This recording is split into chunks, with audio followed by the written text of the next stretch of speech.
Bolt.diy is a cutting-edge AI tool developed by Stack Blitz Lab. I know that a question arises in your mind, that is Bolt.diy same as Bolt.new? So the answer is yes. The Bolt.diy is the official open source version of Bolt.new. They both are AI-powered web development tools that enable the users to build, run, edit, and deploy the full stack applications. So in this video, I'm going to show you how you can locally install the Bolt.diy to create complete full stack applications. Alright, so let's get started. As you can see that right now I'm in the official GitHub repo of bolt.py, which is provided by the Stack Blitz Lab. And this is the repo which I'm going to use in order to install it locally. But before actually moving towards the installation, you need to have pnpm installed in the system. But if you don't already have it, and if you are working on the Linux operating system, you simply have to copy this command from here. Open a new terminal window where you have to run the command which you have just copied. Hit enter and it is going to download and install the pnpm binaries for you. Now, in order to verify the installation, you can run the command pnpm-version. Hit enter and it is going to provide you the version if the pnpm is successfully installed. Now, we are gonna head back to the GitHub repo, and from here, you have to copy this URL in order to clone the repo, and then head back to the terminal and run the command git clone and then provide the URL which you have just copied. Once you will hit enter, it will start cloning in the bolt.diy and the repository will be cloned to your local system. Now, let's move inside the repository in order to install it. And this is the part where the pnpm will be used for the action. So in order to install all the dependencies needed for bolt.new, you have to run the command pnpm install. And once all the dependencies are successfully installed, you will get these two lines as the success message.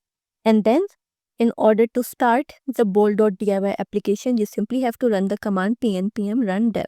Once you hit enter, it is going to start the bolt.diy server and is going to provide you the URL having the localhost port where it is actually running. So let's go to this URL. So this is how the interface of bolt.diy looks like. You can see that it is pretty much similar to the interface of bolt.new, with the only difference being that just below the prompt box, it provides you 3 new options which were not provided by bolt.new. So here, firstly, the option 1 is to import the chat. Here you can upload any previous chat in order to continue making changes to it. Then you have the option to import a folder that may contain different code chunks or images, and then you can run your prompts on that folder. And the third option is to clone a GitHub repo. If you select this option, you have to provide the URL and the name of your GitHub account or the GitHub repo which you want to clone, and then you can ask the bolt.diy to make changes inside that code. So we are going to see these options later on in the video. So now let's test out how it generates the application. So firstly, out of the available models, I'm going to select Google as the provider, and then it is going to provide you all the different options which are provided by the Google models. So I'm going to go with the Gemini 2.0 Flash experimental model. Here you have to set your Google API key. So you have to go to the Google AI Studio, generate a new API key, and then click on this edit API key button in order to enter your API key. And then simply click on the save button. Once you do that, now you are all set to run your prompt. So I'm going to start with a very basic example. So I'm going to ask it to create a tic-tac-toe game. Once you run it, it is going to open a new window on the right hand side where it will firstly start generating the code. And once the code is completely generated, it will provide you a preview of the application. So here is the application preview. Let's go ahead and play it. So after making the moves, here it is provided as the answer that the player X wins and you can reset it. And as I've discussed earlier, that bolt.diy, just like bolt.new, also allows you to make real-time changes to your application front end or application's feature. So if you want to add any new feature or anything else inside the application, you can do that too. So let's say I want to add the tic-tac-toe right here above these boxes. So I'm gonna say add the title tic-tac-toe, and once you run it, now it is going to make changes to the already existing application instead of generating this application from scratch. And once the code has incorporated the new changes, it is going to provide us the application preview. Now if I click on the full screen button, you can see that it has provided us this title which we just asked it to add. Now let's go ahead and test it out with another example. So now for the second example, I'm gonna be using the GPT-4o model provided by OpenAI. So for the provider, I'm going to select OpenAI and the model is going to be GPT-4o. And you also have to set the OpenAI API key, which I've already done. So now I want to create the employee attendance and payroll management system, which will keep a track of employees' attendance, the number of leaves, along with the payroll calculation. So in order to create such application, I'm going to provide it the prompt that create an employee attendance tracker integrated with a payroll calculator. It includes features like leave tracking and overtime calculation. Once you run it, it will start generating the code on the right hand side. And once the code is completed, it will provide us the application preview. So this is how the application looks like. You can click on the add employee button to add a new employee and click on OK. Then you can also go ahead and mark the attendance of that employee and then click on the calculate payroll button. And on the basis of certain algorithm, it has calculated the pay too. And similarly, you can go ahead and add new employee like Alex. Once you will add the employee, it will ask for its attendance. If we mark it absent, and then the payroll for Alex will be $1,000 because he was absent for the particular day. Another amazing feature provided by Bolt.diy is that you can take the screenshot from the application in real time and add them in the prompt to make changes to any particular feature and in any particular part of your application. For that, you simply have to click on this button right here. It will allow you to take a screenshot. So I'm gonna select this part right here. Once the screenshot is taken, if I exit the full screen, you can see that it says screenshot captured and added to the chat. So here, now the screenshot has been added to the chat and you can ask Bolt.diy to make any changes to this particular part. And along with testing this feature, I'm also going to show you another feature provided by Bolt.new, that for each particular prompt, you can select a new model. So previously, I was using the OpenAI's GPT-4o, but for this particular change, I can change the model too. So I'm going to select Anthropic from here, and the model is going to be Claude 3.5 Sonnet. Then you need to set the API key too. So here I've asked it to change the text color to blue, and once you run it, it will start making the changes in the code according to the change that you asked it to incorporate.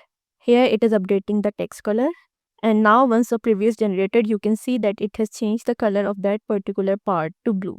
But this feature only works with the models that have vision capabilities. So if you will try using this feature with the DeepSeek Coder v3, then it will not work because that model does not have the vision capabilities. For the third example, I'm gonna upload an image containing the user interface and I will ask the Bolt.diy to replicate it. So here is the image of the interface. I'm gonna upload it and then I'm gonna ask Bolt. So I'm gonna say create user interface just like the provided image. And once you run it, it will start generating the code in order to replicate this user interface. And you can see that it has generated the user interface just like the image we provided it in the prompt. And the best part is that it has fetched the images from the provided image and has placed them right inside the user interface design. So now I'm going to show you another feature which is provided by the Bolt.diy, which is to push your code inside the GitHub repo. Yes, you heard me right. The Bolt.diy also provides you the option to push your generated code into a GitHub repo so that you can have the code saved in a space where you can use later on. So in order to demonstrate it, I'm going to use a previous example. So in order to add the code to the GitHub, you simply have to go to the code view and then click on push to GitHub. Once you do that, it will ask you to enter a name for your new GitHub repository. I'm gonna call it Bolt Generated Tic-Tac-Toe and then click on OK.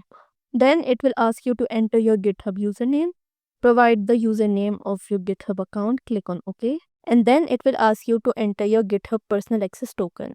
In order to have the access token, you need to go to your GitHub account, open the settings, then scroll all the way down, and from the left navigation menu, you have to go to the developer setting. From here, you have to select the personal access tokens, where you have two options. Either you can create a fine grained tokens or the classic tokens. I'm going to go with the classic one. Click on generate new token.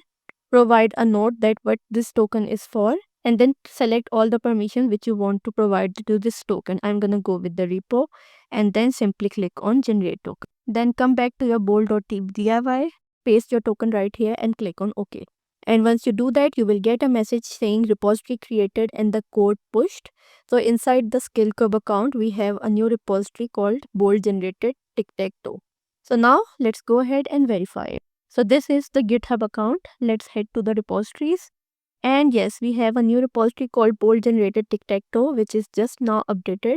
And if we go inside this repository, you can see that we have all the file and all the folders which were generated for creating the tic-tac-toe game using bold.new.